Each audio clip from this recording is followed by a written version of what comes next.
Welcome to our fall 2023 distinguished Macmillan Stewart um, lecture in Women in the Developing World. This phrase, developing world, is not something we chose at all. The announcement comes with it, and we have critically engaged with the term developing world, have hosted various lecturers specifically working on different parts of the world, from the United States to France to Palestine, and now today we'll go to South Asia, mostly, I think, right? Yeah, okay. Okay, yes. So I'm Lerna Ekmekçioğlu. I'm a professor of history, and I direct the program in Women and Gender, the Women and Gender Studies program. I teach a course called Women and Gender in the Middle East and North Africa. And last year, as I was looking to revamp my syllabus, I came across with this fascinating new anthology titled 3 Centuries of Travel Writing by Muslim Women, which is such a welcome addition to the literature, because I think this is the first time that something like this is being compiled, because it's so great to be able to provide primary sources to our students in this kind of courses. We will have the proper introduction delivered by a friend and colleague of mine, Roberta Mikalev. So I'm not going to say much more about the lecturer and their work, but I would like to quickly introduce Dr. Roberta Mikalev. She is a professor of practice in world languages and literatures in the Department of World Languages and Literatures here at Boston University. She's a core faculty member in the Women's Gender and Sexuality program. Dr. Mikalev teaches courses on modern Middle East literature, modern Middle East film, Turkic languages, and travel literature. She has served as the executive secretary and the president of the American Association of Teachers of Turkic Languages. Dr. Mikalev's scholarly works reflect her interest in foreign language pedagogy as well as literary studies. Her literary scholarship is focused on women's narratives and an investigation of the female gaze. She wrote about Turkish women as political prisoners, as travelers, and among other topics. She is also engaged in the literary translation, and we are so happy to have her introduce Siobhan, because she is one of the translators in the project itself. And as it happened, one of the chapters, Melek Hanım specifically, that I assigned, among others, in my class from the book is translated by Dr. Mikalev. So thank you so much, both of you, for being here. And please, Roberta. Thank you for that. Thank you for that wonderful, wonderful introduction. It's really a pleasure to be here and to see familiar faces. I also taught a class in the Women, Gender and Sexuality Studies Consortium during COVID. So everything is a bit blurry because of COVID. It's really, and it was difficult to put faces and names together because we didn't actually meet in person, but it's lovely to be back here and to see familiar faces. Okay, so Dr. Siobhan Lambert-Hurley, who is here with us, who traveled a long way and hopefully will share wonderful meals with us that will fit with your talk title, Women, Travel, Alimentary, Identities. So Professor Lambert-Hurley has done so much and has written so much and participated in so many fantastic projects that in order for me to do justice to her, I could speak for an hour, but I promise I'm not going to. She has published a number of fantastic works. She's a cultural historian of modern South Asia. She's interested in women, gender, and Islam. She's written on education, social political organizations, Indian princely states, cultures of travel, missionaries, food, and personal narratives. She has an interdisciplinary approach to her research. She often analyzes how different literary genres, including reformist writing, travelogues, autobiography, have evolved in South Asia in the modern period. Her first monograph, Muslim Women Reform and Princely Patronage, came out in 2007. And she worked on the role of Nawab Sultan Jahan Begum of Bhopal. She worked on a project that gave rise to two texts, Princess's Pilgrimage, Sikandar Begum's A Pilgrimage to Mecca. Co-authored a book with my colleague Sunil Sharma entitled Atiya's Journeys, a Muslim woman from colonial Bombay to Edwardian Britain. She has done so much. And then she also produced an edited volume with Anshu Malhotra, Speaking of the Self, Gender, Performance, and Autobiography in South Asia, and a monograph, Elusive Lives, Gender, Autobiography, and the Self in Muslim South Asia. And then, of course, this wonderful anthology that is being used in many, many different universities and classrooms.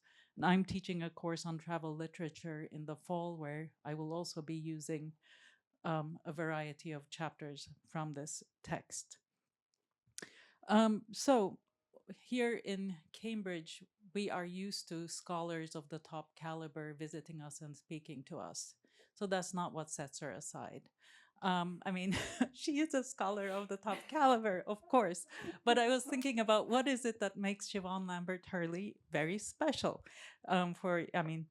Here we are in Cambridge with MIT and Harvard, and those of us at Boston University like to think of ourselves as the best university in Boston. Siobhan, I participated in in a project led by Siobhan in 2010, where we met in Austin, Texas. It was about Muslim women's autobiographies. And then I was also part of the project, which had a terrible title, but is an excellent project, Veiled Voyagers. And I was also part of this anthology. With every project that Siobhan leads, she creates a network that includes graduate students, professors of all different levels. She creates a network that nurtures both up-and-coming scholars, keep those of us in the field a little bit more current, and also nurtures the field itself, sees to it that it expands. And so this, I thought, was one of the many valuable contributions she has made to South Asian studies, but also women's studies, travel studies, gender studies. The interdisciplinarity of her work is also reflected in the contributions it makes to different fields. So she certainly has done that. But then again, for somebody like me, and perhaps many of us in this room with roots in the Middle East, but who works in the West, it's very, very important to be part of a project or any project that does not treat the Middle East like an object and approaches it from a subject point of view, that actually creates a dialogue, invites scholars from the Middle East to participate in the conversation as equals. And whenever I've been involved in a project with Siobhan, we have traveled and we've eaten well. We've gone to Sharjah, we've gone to Delhi, whatever area that was being worked on, we actually went there, met with scholars, sat around the table with them, talked together, talked to each other. We did not talk about people. And of course, people came back here also. So there was an ongoing conversation and a dialogue, which I think is one of the most valuable contributions to any studies, where you can create a format where everybody's speaking with each other, as opposed to one group studying one group and writing or speaking about them or for them. So I have spoken enough. We are here not to listen to me gush about Siobhan Lambert-Hurley, but to actually hear what she has to say. So let me pass the microphone. Thank you. I don't need this, right? Okay, thank you. I'm feeling a little bit embarrassed after these very generous introductions. So thank you to both Lorna and Roberta for those. Maybe just to start by saying I'm really delighted to be here with all of you today. A big thank you to Lerna for kindly inviting me, to Stacey and Van for going to so much trouble to organize my complicated travel arrangements, especially when I'm always behind with email. And to Roberta, who you will have heard, I've had the joy of collaborating with over many years. So it is really wonderful to be introduced by a good friend as well as a wonderful scholar today. And of course, thank you to all of you for coming tonight as well. I am going to be speaking today, partially at least, about the book that was mentioned in the introduction. I've got a very dog-eared hard copy of it here too. You can get a sense of the weight of it just by looking at it from where you are. I did edit this book with two amazing scholars, Daniel Machrowicz, who is from Northwestern, and Sunil Sharma, who was referred to at the beginning. I'm hopeful, he's not here just yet, but I am hopeful that Sunil will join us at some point today. So in advance, I thank him for kind of humoring me as I talk about our joint endeavor. This book was published by Indiana University Press. It came out in 2022, and it's music to my ears to hear that it's actually being used in the classroom, because that was always the intention. This was a book that was meant to work for scholars, for students, and for general audiences as well. So it's really great to hear that it's going. Okay, so I would like to start today by just reading you actually an excerpt from one chapter in this book. And this is a translation from Farsi of part of a travel narrative that was written by a woman who may be familiar to at least some of you, the woman that you see on the slide here, Siddiqa Dawlatawadi, who was an Iranian feminist and who lived and worked in the first half of the 20th century. This is actually a picture that was taken of her during the journey that I'm going to be speaking about. So she actually traveled from Iran for the first time in 1923. By that point, she was in her early 40s, so she wasn't a young woman. And she didn't actually write a fully fledged travelogue, but instead she tried to kind of capture her experiences in a series of articles and letters, which she published in various Persian newspapers. The one from which I'm going to quote from actually only came out quite a few years after her journey in 1945. And it was published in a newspaper that she herself edited. Now, you'll notice that this extract that I'm going to read you uses dialogue to quite interesting effect.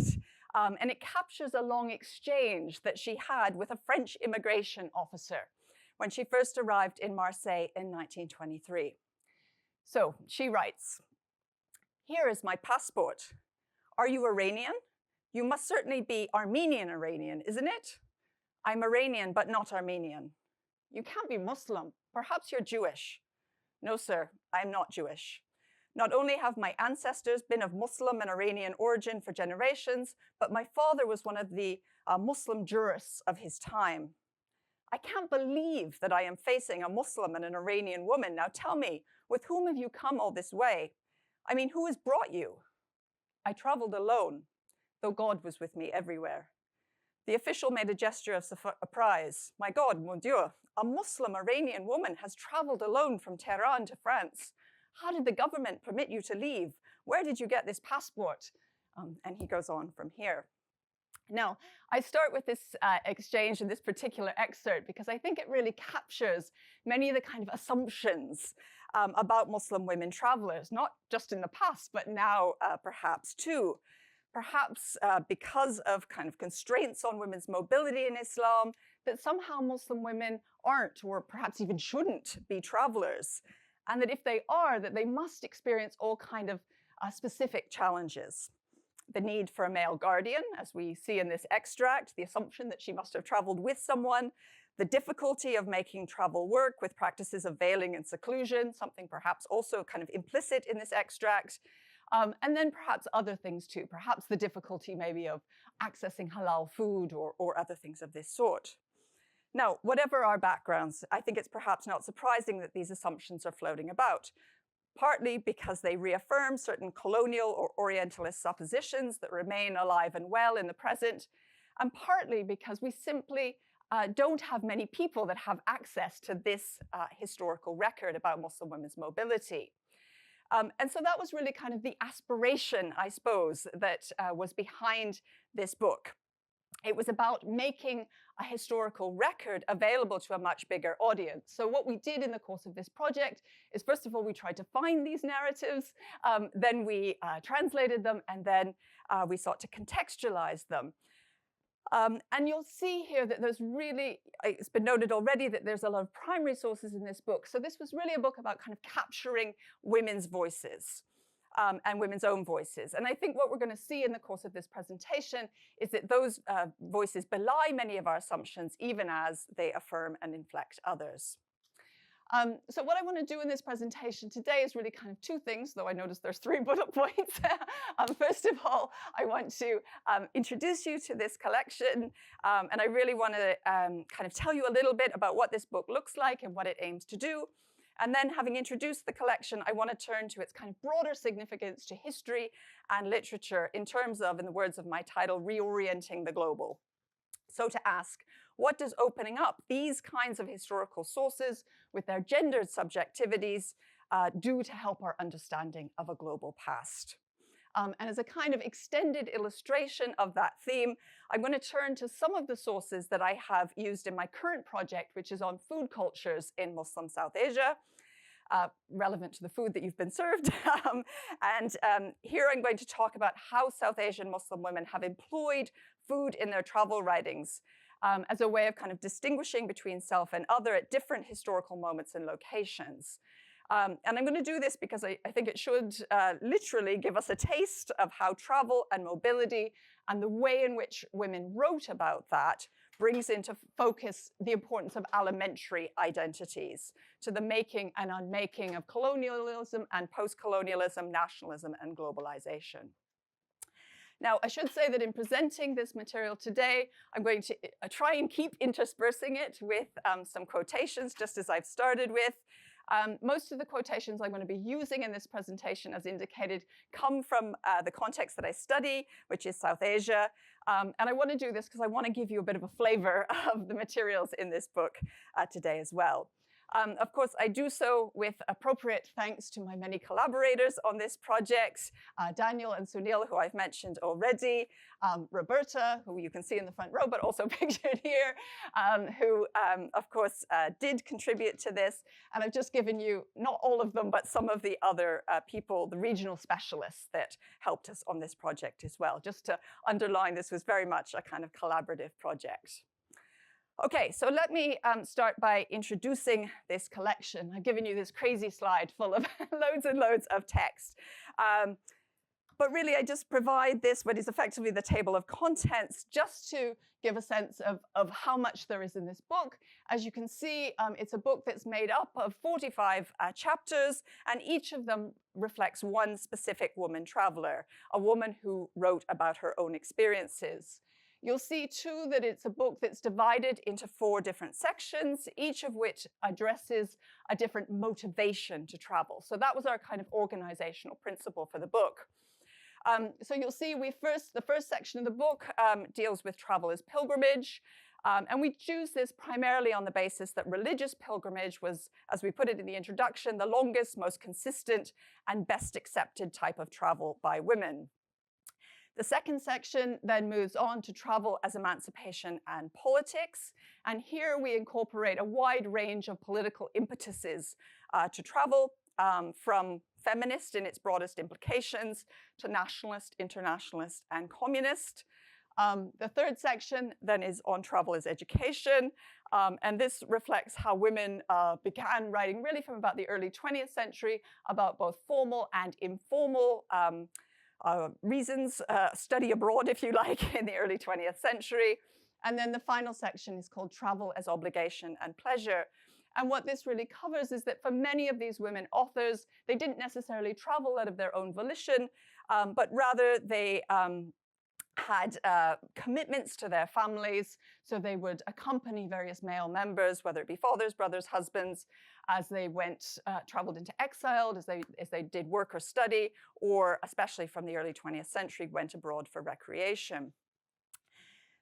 Now, I've probably indicated this already, but the works that are included in this book come from many different languages. The works are translated from 10 different languages, and they span, as the title says, 3 centuries. So they go from the 17th century up until the mid-20th century. We debated our cutoff point quite a bit, but in the end, we took the sort of transformative arrival of the jet engine on transatlantic commercial routes in 1958 as our cutoff point. And our feeling was that that brought so many changes to how and why women traveled and how and why they wrote about it too, that it was kind of a good endpoint for us.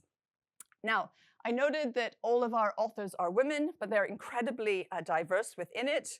As we put it in our introduction, we look at queens, reformers, pilgrims, Sufis, wives, converts, captives, flâneurs, littérateurs, and provocateurs. And I'll just move to my next slide so you can start to get a kind of visual image of the women who are discussed in this book. They are equally diverse in terms of their origins as they are in terms of their destinations. As the number of languages perhaps suggests, our authors hailed from many different locations in Asia, the Middle East, Africa, and Europe as well. And they, as we put it, crisscrossed the globe. So they certainly weren't limited by any kind of connection between a metropole and a colony within an empire. So I wanted to give you just a few examples of these travelers, which I'm going to kind of zip through, but hopefully they'll give you some nice images to bring this to life. So a few examples, we have Egyptians traveling through India, and this is captured here by the feminist Amina Said in her 1946 Arabic travel account, which was translated as Observers from India. I honor Roberta here by pointing out that we have Turks in Finland. Roberta translated this very a kind of dreamlike account of this woman visiting Helsinki in 1932. We have an Iranian in South Africa, particularly Princess Shams Pahlavi, who was the daughter of Reza Shah Pahlavi, who went into exile with her father after his abdication in 1941. We searched long and hard to find Indonesian travelers, and then we found that they went to all sorts of intriguing places from Alabama to Moscow. So I think here of Nyonya Olia Salim, who accompanied her doctor husband on a tour of American medical facilities in the early 1950s. We also have in this image the communist, Suharti Suwarto, who went on a sponsored trip to the Soviet Union to observe technical and social advances there in 1954. We also, in this book, have a princess of Oman and Zanzibar, known originally as Salama bin Sayed, but later as Emily Reuter, who fled to Germany with her lover in 1866. And alongside her, we have the aristocratic British convert Zainab, formerly Evelyn Cobbold, who was actually styled as the first English woman to go on Hajj or pilgrimage to Mecca in 1933. And then we have this mass of South Asians who alone traveled to Arabia, the Levant, Egypt, Turkey, Iran, Britain, France, Germany, the United States, and all sorts of other places as well. Now, unfortunately, for all this variety, few of the women in this book really disrupt the association between travel and privilege. And this is particularly because these were women who wrote about their travels, and thus they had a requirement for literacy, which in India in 1901, for instance, was less than 1% amongst the group we're talking about. So most of our authors were privileged and often highly so. But what I think is important to note is that many of them wrote about women from lots of different socioeconomic backgrounds. And a few of our authors, too, did have rather more modest backgrounds. And I just wanted to point to one example, which is one of our authors called Dilshad, who was the author of a history of immigrants. And you see a sample page from that book here. She was actually forcibly deported as a prisoner of war from her city of birth in what is now Tajikistan in the Kokhan Khanate in around 1817. At the age of 17, And she came from quite a modest background, having been orphaned as a younger child, then raised by her grandmother, who made her money from spinning, and later Dilshad herself made her own living as a teacher. Now, we made a quite conscious effort to flag that this was a book of writings by Muslim women in the title, and that's because most of the women that are included here consciously identified themselves in those terms. They identified as Muslims, and very often they use their travel writings to kind of consciously reflect on what that meant. Sometimes they reflect on it from a religious point of view, but other times from a more kind of social or cultural perspective.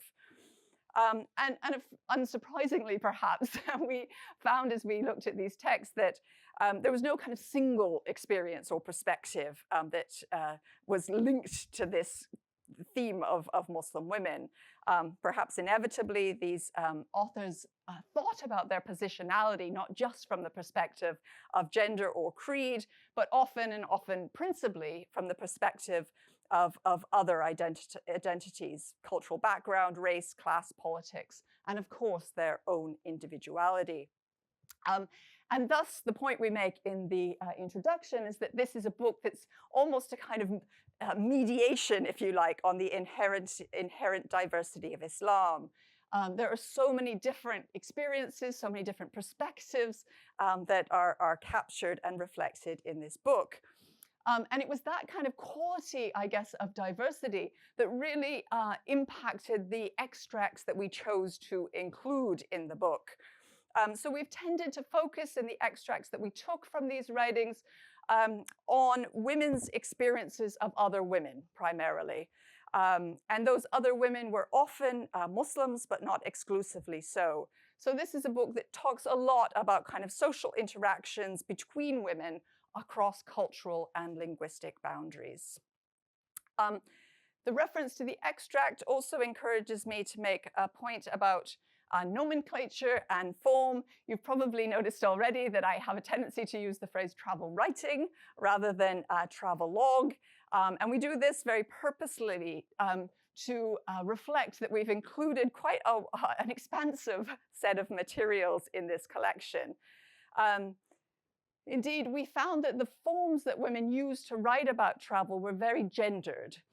So when we looked at male writings, we found that men tend to write these kind of quite sort of, I guess, cohesive narratives in book form, what we would call a travelogue, I suppose, where women were much more kind of responsive to their circumstances in thinking about how they would write about travel. So some of our authors have written what we might instinctively think of as a travelogue, even if they're somewhat more kind of quotidian and everyday than those written by men.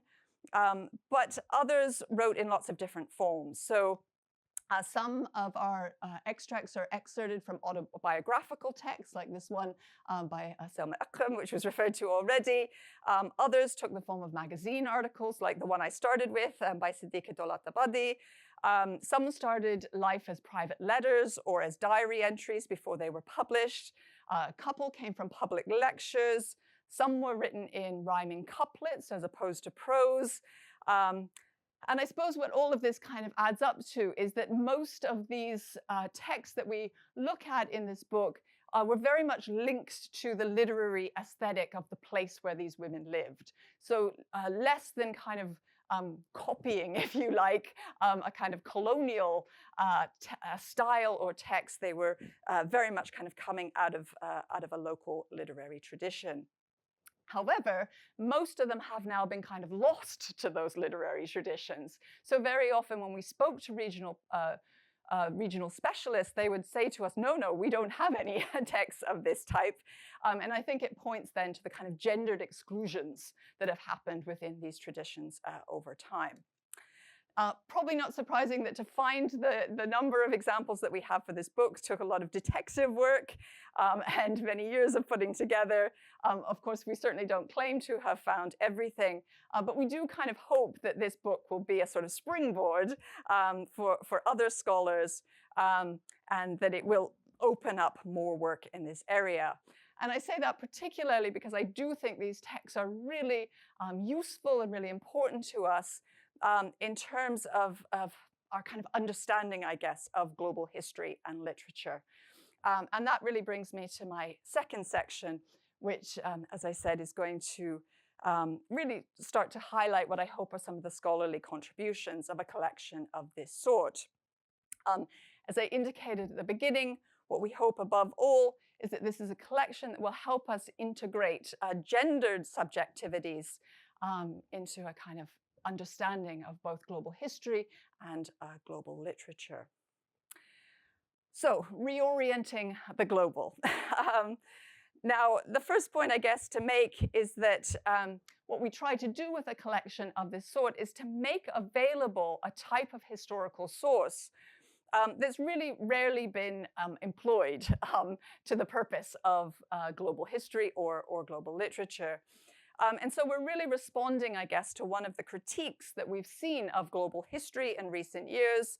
I'm thinking here specifically of Jeremy Edelman's kind of provocation, for those of you that are familiar with this literature, but lots of other scholars have made this critique of global history as well. Edelman, as I say, issued this provocation that global history had become another Anglospheric invention to integrate the other into a cosmopolitan narrative in our terms, in our tongues. Now, I'm quite clear that a book of translation isn't necessarily the perfect antidote here. But we do hope that just by making these sources available, that it will at least kind of open the eyes of global historians to some of the things that they may have been missing. And I say this especially because I think opening up this kind of source can really help nuance our understanding of global processes. So another thing Edelman says of global history is that it's full of do-good storytelling that emphasizes our cosmopolitan commonness facilitated by motion, rather than being attentive to those who either didn't travel, those who stayed at home, and those who remained quite wedded to other kind of local identities. What became quite clear as we worked on these sources is that these two categories are really far from dichotomous. So as we put it in our introduction, connecting need not mean sharing. Being in motion can still herald exclusion. So I'm going to use the food sources in a minute just to kind of exemplify this. But what we'll see is this huge range of kind of responses from these women to the people that they met and the experiences that they had. So some of them really did kind of revel, I guess, in some of the solidarities that they found while they were perhaps traveling on Hajj, or when they were maybe studying in Europe. But others were much more ambivalent to the connections facilitated by motion. And what this means is that we'll see that travel could as often result in kind of a cultural entrenchment as any kind of vaunted open-mindedness to the do-good storytelling that Edelman refers to. I think there's also some important implications here for thinking about world literature, particularly in terms of Eurocentric approaches to the travel of knowledge and ideas. And I think I'm thinking here of kind of Moretti's model, where it's very much based on this kind of diffusionist idea of literary forms kind of beginning in Europe and then spreading out to the rest of the world in the kind of colonial period. And I guess here we're trying to really respond to Francesca Orsini's call to keep, as she puts it, both local and cosmopolitan perspectives in view.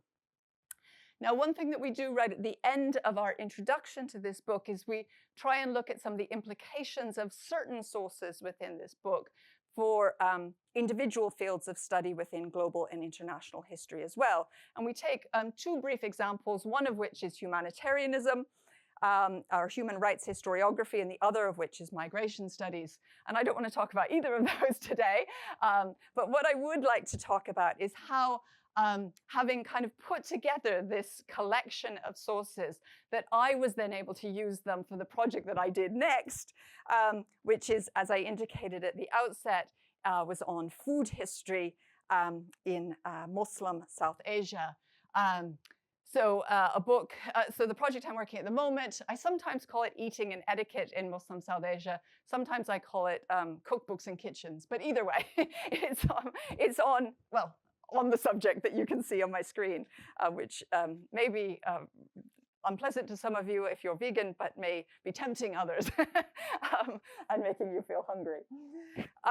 Now, I wanted to note that I went from travel to food because of a lot of things that were happening in India at the time. So this is a project that's very much kind of motivated, as a lot of my scholarship is, by kind of current politics. When I started this project, it was particularly a time when there was a rise in vigilante-style violence against Muslims, particularly linked to the very emotive issues of cow slaughter and meat consumption. And I'm referring here specifically to the fact that there was this wave of attacks that occurred in South Asia, particularly since 2015, and particularly against Muslims, though it also impacted on Dalits as well. And these were attacks that were kind of captured under the rather ghastly label of beef lynchings. What they kind of exemplified to me was the way in which food had become kind of constructed in a communalist discourse in contemporary India as this kind of fundamental marker of differences between communities. So we started to see how especially beef eating became this, made as this kind of point of distinction between Hindus on one hand and Muslims on the other, Hindus who worship the holy cow and Muslims who ate it. And this really got me thinking, I guess, about the changing ways in which food might have been kind of employed as markers of identity and difference among South Asian Muslims in the modern period. Now, of course, in thinking about food and identities, I'm drawing here on the work of many anthropologists and sociologists who have highlighted the way in which we, quote unquote, consume identity through food. And they emphasize how what we eat or drink, or perhaps even more so what we don't eat or drink, plays a key role in constructing and kind of signifying who we are. Of course, the most well-known South Asian example to make this argument is Arjun Appadurai, who observed in his seminal article on gastropolitics in Hindu South Asia, food can be used to mark and create relations of equality, intimacy, or solidarity, or instead to uphold relations signaling rank, distance, or segmentation. And I guess as I was working on the book, I began to kind of see how travel writings like those that we had gathered could be really kind of useful here for thinking about these alimentary identities. On one hand, they introduce this much more kind of quotidian experience into the analysis of food, and with their focus on kind of framing and constructing ideas of self and other, or identity and difference, they were particularly effective for interrogating what Gitanjali Shahane calls a taste of difference. In other words, how cultural encounters are registered through food and the methods of eating, which are then inscribed with ideas of otherness.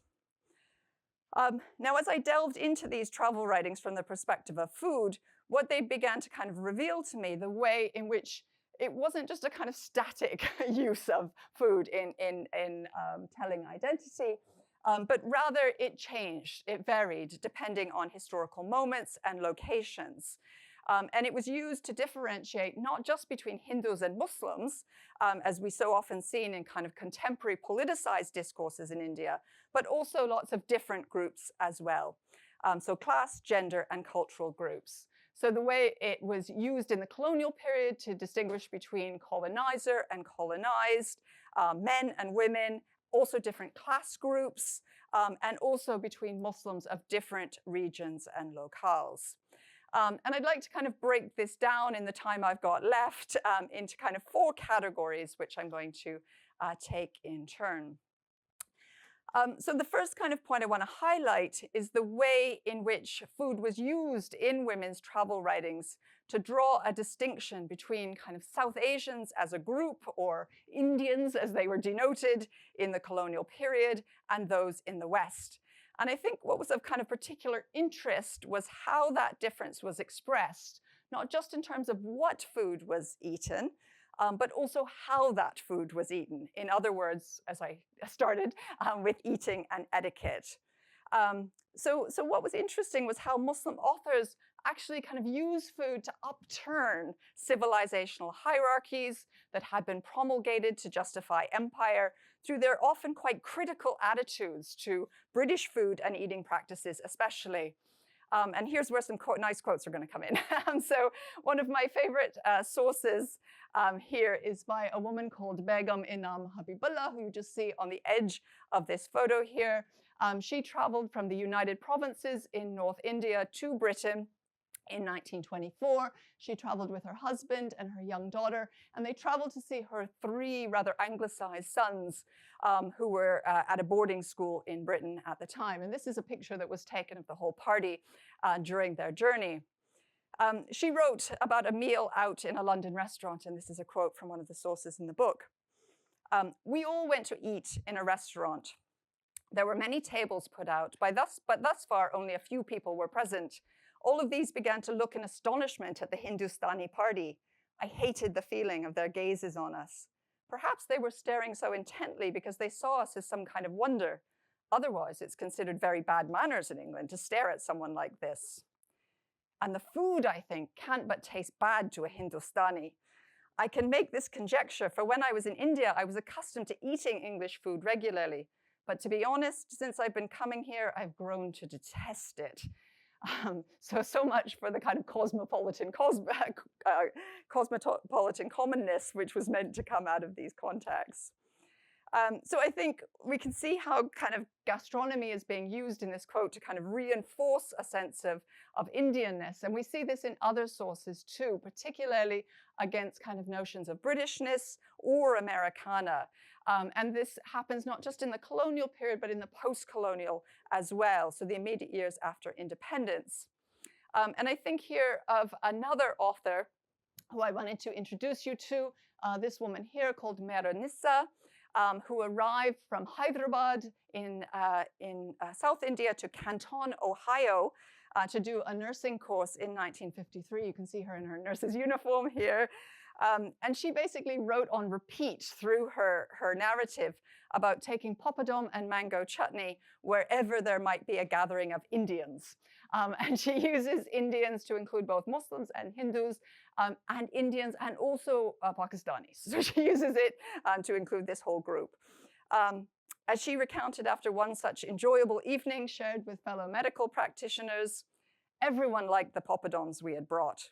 And the Indian doctors smacked their lips when I fed them my tasty mango pickle, as if we could eat home cooking from our native land and not be left licking our fingers. Here in America, Indians had found a taste that warmed their souls, and memories of home had started filling their hearts until they were beside themselves. Otherwise, what was so special about poppadoms and mango chutney? So I think we can get a sense from her description of the kind of deep-seated physicality of food and the entrenched association that food has with a kind of sense of home, and how this really inspired this kind of sense of Desi identity when faced with this sort of post-colonial otherness in the context of the United States. The second section, then I move on to explore how these differences from the colonial overlord and other non-Muslims were sometimes expressed in national terms, but also expressed in religious terms as well. And when many of these authors talk about food and religion, it's expressed through a dialogue either on halal food or on meat. And I think what's significant here is how a kind of identifiably Muslim identity is created against a kind of imagined Hindu other. There's no explicit reference to a Hindu other, but it's kind of there in the background. But what's interesting is how that Muslim identity becomes kind of mitigated through fields of gender and also destination as well. So to offer an example of the latter, I think we can see that for these Muslim women travelers, the historical location that was most often associated with meat was not an Islamic context at all, but actually the post-war United States. And I think here particularly of the pioneering Pakistani journalist, Zebunissa Hamidullah. She wrote this wonderful account of a coast-to-coast journey in the 1950s that she undertook with her husband by car, which was called 60 Days in America. And her whole account is kind of saturated with food memories, essentially. One favorite of my own favorite reminiscences captures the kind of quintessential 1950s experience of visiting a drive-in restaurant. And she starts by explaining this kind of wondrous thing, how you can order, eat, and pay for your food without even getting out of the car. And then she turns rather enthusiastically to the food, and she says, I had this most amazing thing. It was a hamburger. And she says how delicious it was. Now, attentive to the food injunctions of our Pakistani audience, she actually italicizes hamburger, and she quickly follows up with an explanation. She says, now a hamburger, in case you're feeling suspicious, is a piece of beef between two pieces of bun with a lot of tomato sauce and pickle sprinkled on it. And I think we can get a sense here right away how, without ever kind of referencing forbidden pork, she sort of pronounces her Muslim identity through her references to food. So we can see how these authors are kind of reinforcing their national or religious identities in certain contexts. But what was perhaps even more interesting to me, how food was used to also separate Indian Muslims from other Muslims. And this is what I kind of take up as my third theme. And I guess what was quite unanticipated to me here was the way in which a kind of forging of a Muslim other was often done primarily when Muslims were either on Hajj, so going on pilgrimage, which one might think of as a moment when Muslims might have felt this kind of heightened sense of Muslim identity, or it happened at kind of political moments of unity. So I think of high points for pan-Islamism, like the 1910s or 20s, when Indian Muslims were kind of consciously seeking an identification with other Muslims through the Khilafat movement. And what we see is that food becomes this kind of disruptor at these moments and disrupts these strategic aims.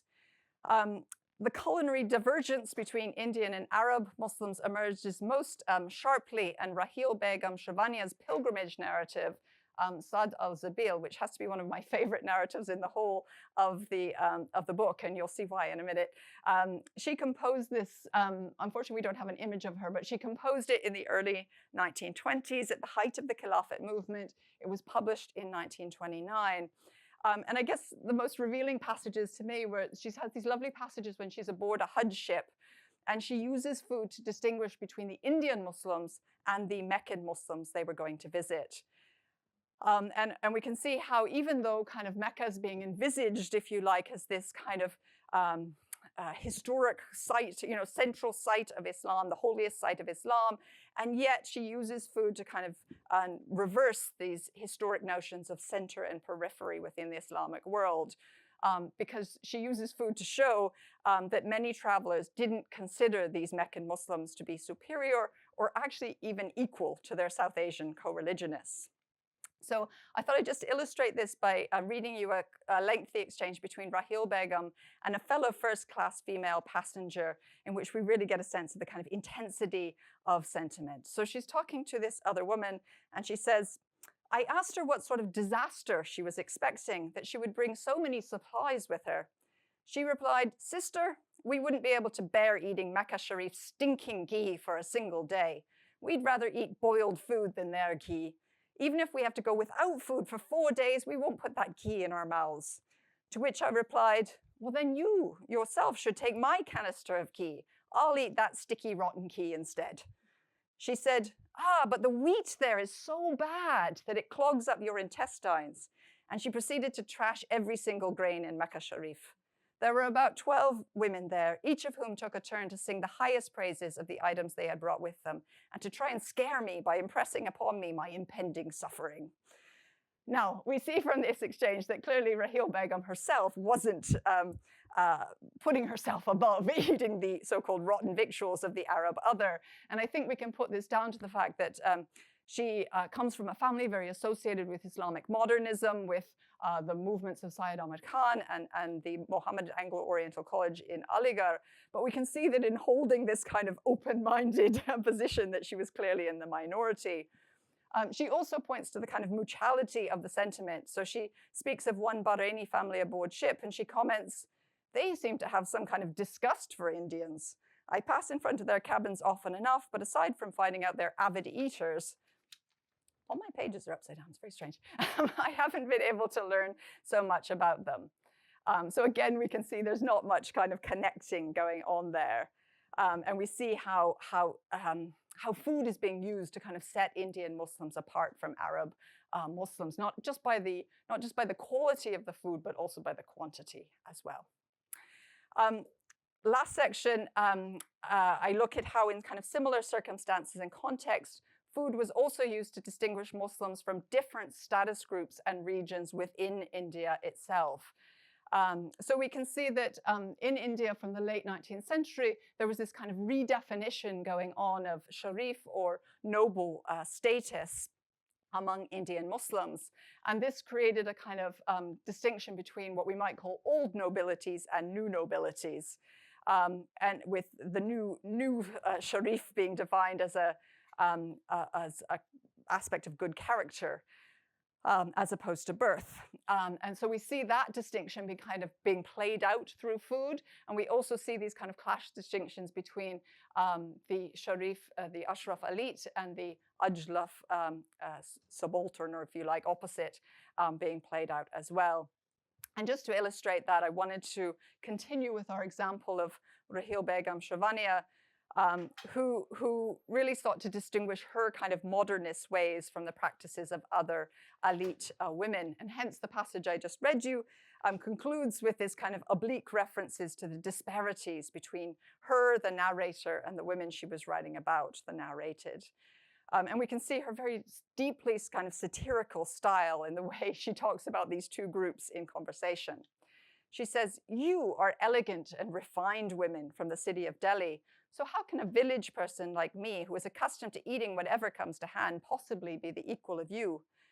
And she goes on to say that to talk about how what these groups brought with them is used to kind of articulate the segmentation and the rank that we saw in the quote earlier. So she says that many of the people aboard ship brought not just food with them, but also large baskets of pan, as many as 5,000 or 6,000 leaves each. And so we get a sense of how, as she says, their size according to the status of their owner. And so she's making these kind of distinctions, and even though she's sort of deprecating when it's as if she's speaking to them, when she actually talks about them rather than records conversations with them, we get a sense of the distinction she's making. So she says of these so-called elegant and refined women of Delhi that actually they're really disgusting in the way that they eat. And I've got another upside down page. And she says how when these women are eating pan, our respected sisters would spit the juices out against the wind until 1,000 tiny droplets would blow back into people's faces and clothes. She concludes, "I'm compelled to write that these ignorant pilgrims are more suited to rickety cargo ships where horses and goats are given the same treatment." So it takes them off their pedestal. So just by way of conclusion, I think it's probably self-evident to most of you from the examples I've given how these South Asian women were kind of engaging with various kind of Orientalist constructs that fed into discourses of difference as they traveled the world in the late 19th and 20th century. So they're operating in a context where these distinctions are being made between us and them, civilized and savage, rational and superstitious, advanced backwards, etc., etc. But what we see from their accounts of different food cultures, practices, and experience is they often reinterpreted or reapplied those binaries. So far from internalizing a sense of so-called native inferiority in Fanon's terms, these authors use food to assert the value of their own cultural and religious practices against those that were being kind of conceptualized as superior. And that might be the British colonizer, it might be Arab Muslims, it might be those of noble birth. And so I think in doing so, we can see how these women are kind of reworking established hierarchies of race, religion, and class, and offering alternative and often gendered constructions of the West and the Orient alike. I use these in quotations. And thus I offer this example of just kind of one possibility, at least, I guess, of how the sources in this book may be used to, as I put it, reorient the global, to return to my title. And of course, in using the term reorient, I'm making reference to the author Gunter Frank, but Gunter Frank never thought about gender and sexuality, really. So this is a way of kind of bringing that into this discussion. And that's, I think, a good place to stop. So thank you.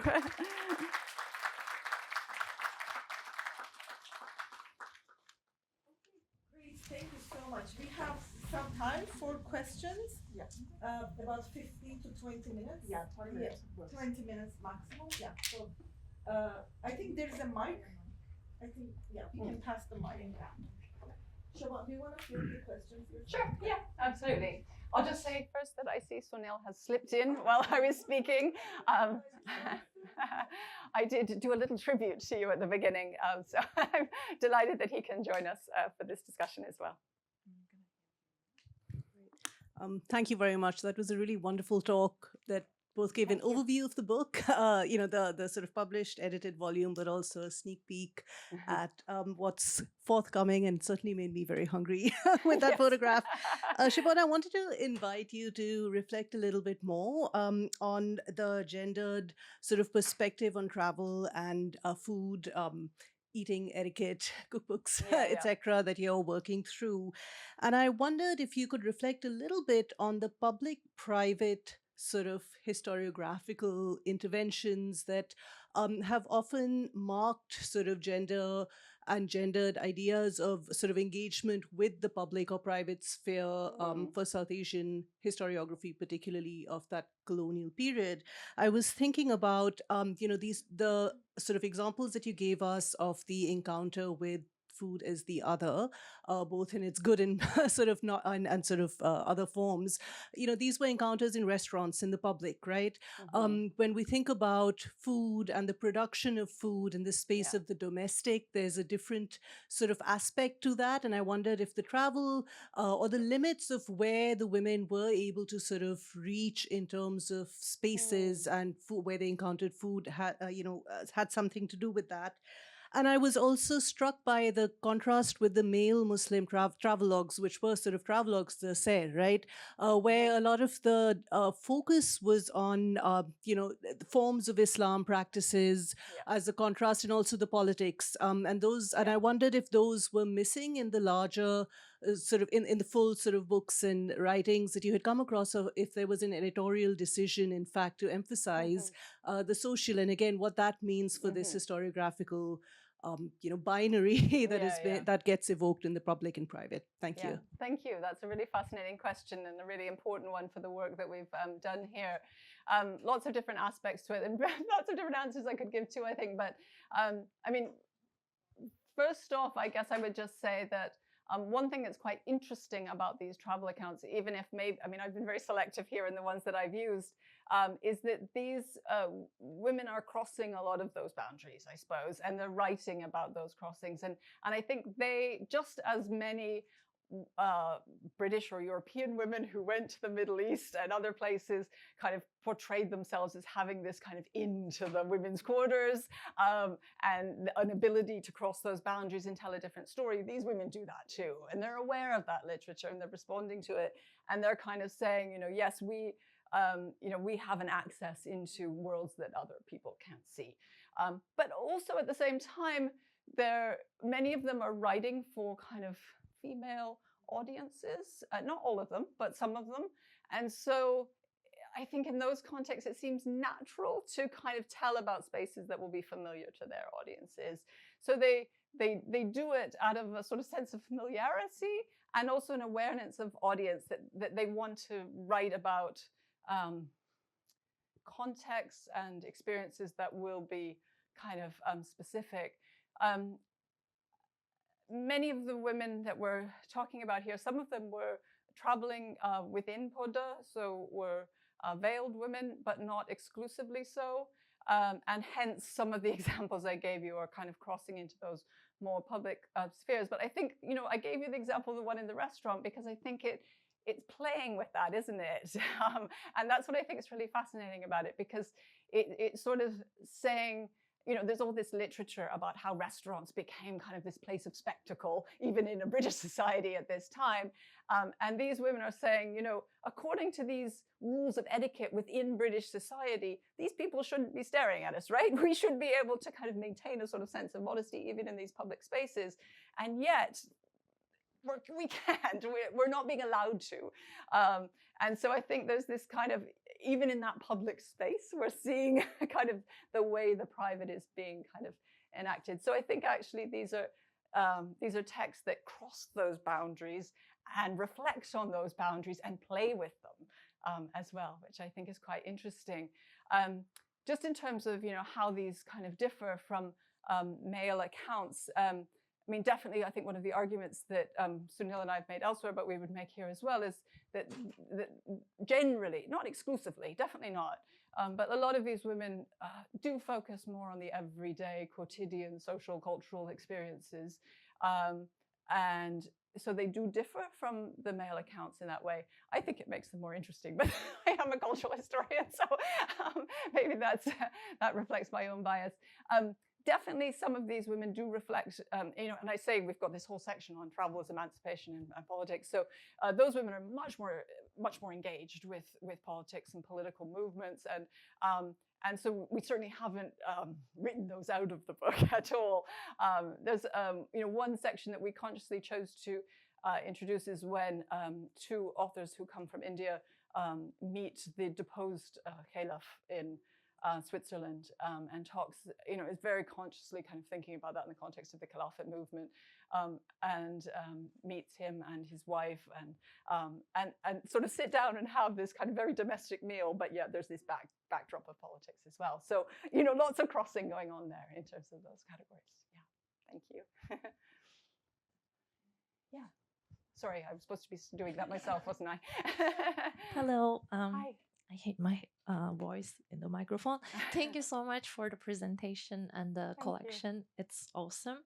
I was wondering if these travel writings of the Muslim women shed light onto like how these women, especially like Muslim women, were able to navigate oppression that comes with like being Muslim and also being women travelers. And do you think I mean, since I haven't read the book, maybe it is explained there, but wondering if it's shedding light on early feminist movements at all as well. Thank you. Yeah, thank you for that. There's no one answer to that, and I think that kind of comes out what I was trying to say about the book. Some of these women in the book are very conscious kind of these dialogues around Muslim women's oppression. I would say particularly the women from Turkey, I think that becomes this particular issue for them. And many of the some of the narratives which we've included in the book reflect on this kind of idea of travel being an escape from that kind of oppressive world, and that they're going to find freedom in Europe.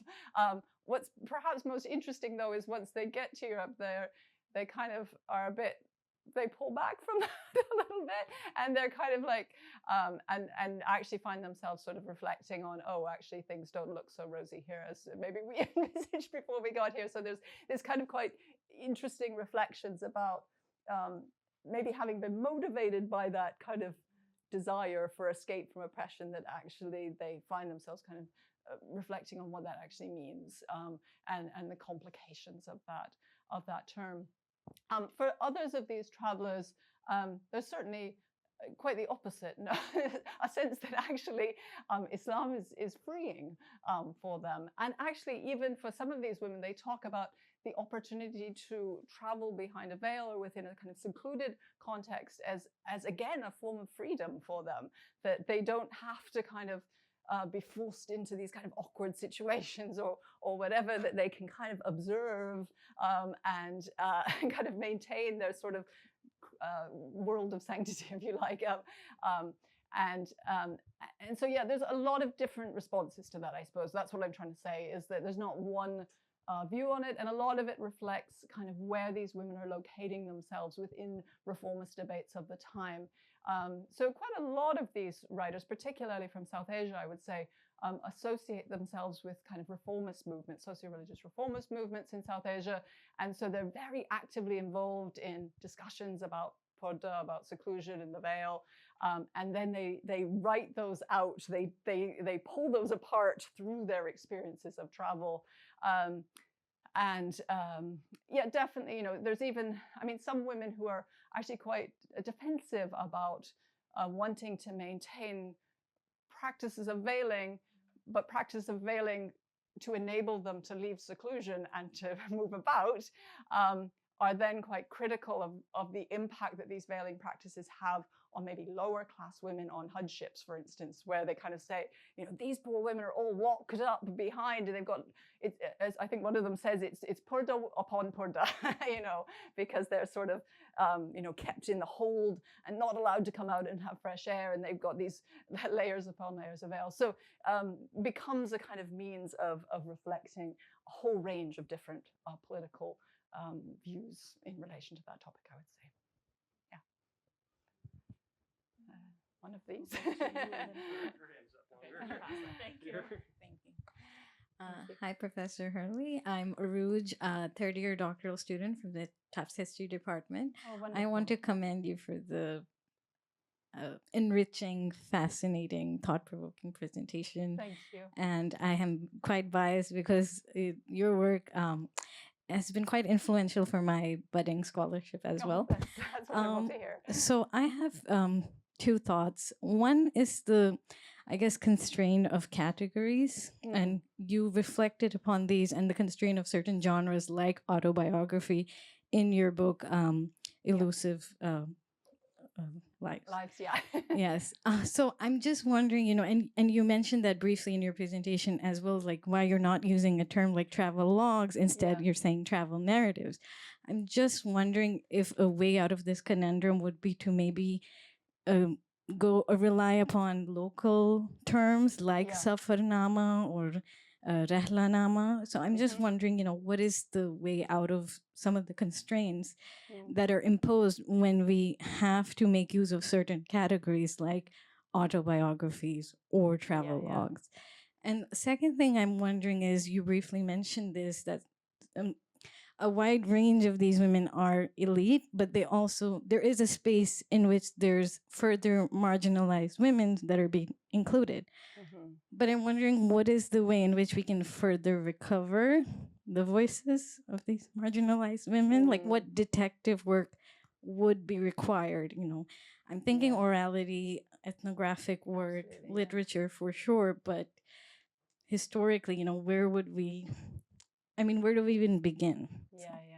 I think those are two really fascinating topics. So thank you for that. Just to start with the one of categories, I guess as scholars, we're always kind of we're creating and then dismantling categories all the time, aren't we? And so it's kind of figuring out, okay, well, how can they be useful for us, but also where are the limits of them, I suppose. And I guess I would say that, whichever category that you choose, whether it be travel writing or whether it be rehla or whether it be, they all have limitations, don't they? And what I guess I'm interested in as a historian particularly is how the limits of those categories are shifting and changing over time. So I suppose a difficulty too in a kind of book like this, where we're taking a wide span, is the meaning or the connotations of those different categories, whatever they may be, is always changing. And at the same time, we're also trying to engage with a kind of contemporary historiography, right? So I suppose we made a conscious decision, just as I did in my book on autobiography, to use a phrase that has a kind of resonance to a broader historiography, because we want to be able to engage with that wider discussion. And I don't want this discussion just to be limited to this kind of subfield, if you like. I guess we wanted to think that we were saying things about travel and about travel writing that could move beyond this particular kind of sector. So I guess for those reasons, we use terms that are somewhat amorphous, but they allow us to kind of reflect those shifts and changes, and also to connect ourselves to this kind of wider historiographical and literary discussions as well. So that, I suppose, is why we choose something like travel writing. Just in terms of your second question about women of less elite backgrounds and their experiences of travel, we try and do a little bit of capturing that in the introduction, because we have a section there on Muslim women travelers that's not limited to those that write about it. And I suppose that's where you get beyond it, isn't it? Particularly if you're looking kind of further back in history. I think you're absolutely right. In a more contemporary context, we can use forms like orality, can't we, to kind of pick and choose how we create a historical record, but we don't necessarily have that ability if we're moving to the 17th or 18th or 19th century. And I guess before I came to work with Sunil and Daniel on travel writing, I was more interested in kind of cultures of travel. And there, you know, we have a much wider array of sources that we can engage with. You know, there's these amazing records of you know, people who try, especially in the context of the British Empire, because it was obsessed with creating records and managing and monitoring people as they moved. So actually there's all sorts, as you'll know too well from your own work, there's lots of, yeah, you know, there's all sorts of records where we can kind of read through the sources to pick out those stories. But the difficulty then, I guess, is if we actually want to hear these people speak for themselves, it becomes harder. And that's why I think a source like these sources are really kind of valuable, because even, as you can see from some of them that I've read, some of them kind of capture discussions with other women. So even if we're not getting it through the first person, we're still kind of getting a sense of voices through voices, if it were. So yeah, but I think there's lots of creative ways of capturing those experiences of travel, if not the words or the voices of travel, from lots of other kinds of historical sources, if we're creative enough. Yeah, thank you. Yeah. Thank you very much. My name is Daniel Wakar. I'm a fourth-year PhD student in the history department at Tufts. First of all, thank you very much for taking us on this fantastic journey. Not only do I feel hungry, but I have a sense of wanderlust in this journey that you're taking us on. I suppose I'll keep my question short, which is, I wonder where we might be able to find the secular or the sort of distance from religion in this. And the anecdote that you had about the woman traveler who was eating at the diner in the U.S. And making a you know, a good degree to show that this hamburger doesn't contain any ham in it, but is instead made of beef. I wonder, I had a slightly different interpretation of that, which was that this hamburger is likely one that is not halal, and if she perceives her readers as having any qualms with that. So I wonder if you know, there are any sort of ways you could interpret the secular or the distance from religion, however you might want to interpret that, if you saw that in any of the sources, or the female travelers who were dealing with the sort of distance from religion. Yeah, I think that's an interesting question, and one that we probably don't engage with too far. And I think that's because a lot of these women, it kind of goes back to what I was saying before about audience, is most of them are kind of quite consciously performing these identities for audiences at home.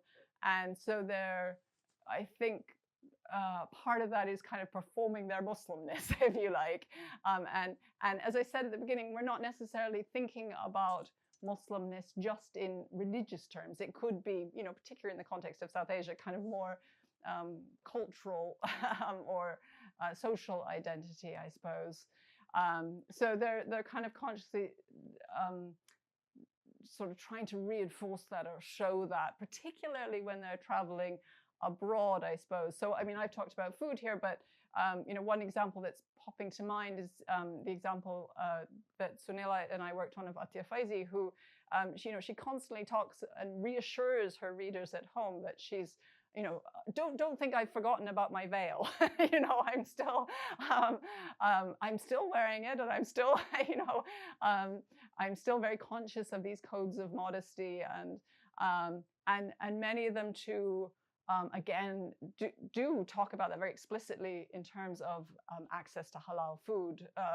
So, many of the women say, I don't even dare eat the meat because who knows how it's been, butchered or whatever. So I'm limiting myself to vegetarian food. So, there's a lot of kind of references to that. I suppose as we kind of move more into that, I guess in some of the later materials, maybe a more conscious kind of engagement with that secular. But yeah, maybe something I need to think more about. But thank you. Yeah. Is there any other questions?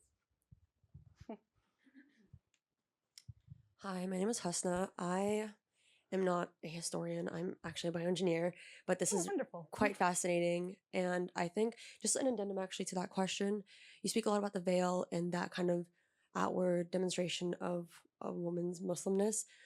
But I was wondering if there was any mention or what kind of mention you saw to the necessity of having like a mahram or a male guardian with these women as they traveled. You mentioned one of them had her husband that she traveled across the US with. Others were traveling for school, so perhaps they didn't have a male guardian. But how did that kind of play out once they were abroad and overseas and kind of doing their own thing? So that's my question.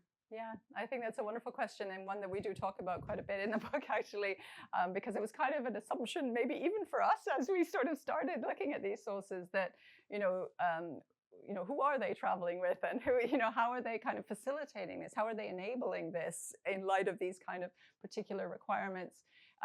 Maybe just as a kind of point of fact to begin with, which is actually these women traveled in all sorts of different contexts. So some of them are traveling with male relatives, but others are traveling alone, as you suggest, to perhaps study or this and the other.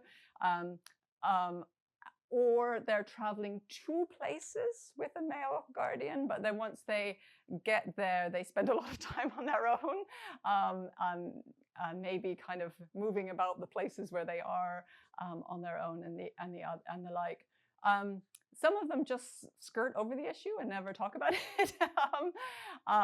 Others kind of reflect on it much more consciously. Either, again, to kind of perform this, yes, I've got these people with me and I'm doing everything I should be doing right, as it were. Or others find kind of quite creative ways. So I'm just thinking of one woman, Kayseri Begum, who she's desperate to go on Hajj, and she doesn't have a male guardian to go with her. And so she thinks she won't be able to go. And then she works out as she's on the train to go to Bombay, to go on to Hajj, that her spiritual advisor is on the train. And she says, see, Allah has made it good for me, basically. He's provided me with this guardian, a male guardian with whom I can travel. And so she kind of finding a kind of fudge around it to make it seem like it's all kind of as it should be. So yeah, definitely, again, not one answer, as there isn't with many of the questions that we've had today, but definitely a definite engagement on some of the women with that, or a way of kind of creatively thinking through it by others, and others maybe just kind of wantonly ignoring it.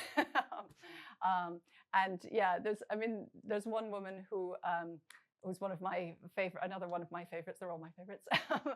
Safia Javier Ali. Her husband is a merchant, and he's in Britain at the end of the First World War, and she actually travels from Bombay to Britain on her own, meets him, but then he's so busy being a merchant all the time and meeting various people that she is, talks about sort of literally wandering the streets of the various cities of Britain on her own for kind of hours at a time. Other women, I'm thinking one of the Indonesian examples, when they go to New York, she says because her husband's so busy, she almost feels imprisoned because she's too nervous to go out on her own because she's used to always having a male guardian with her, but reflects quite consciously on that and says, I wish I had the confidence to go out and walk the streets like these American women I can see out the window, but doesn't have that. So yeah, a huge range of experiences, but interesting anyway. Yeah. Thank you. Thank you so much. Thank you.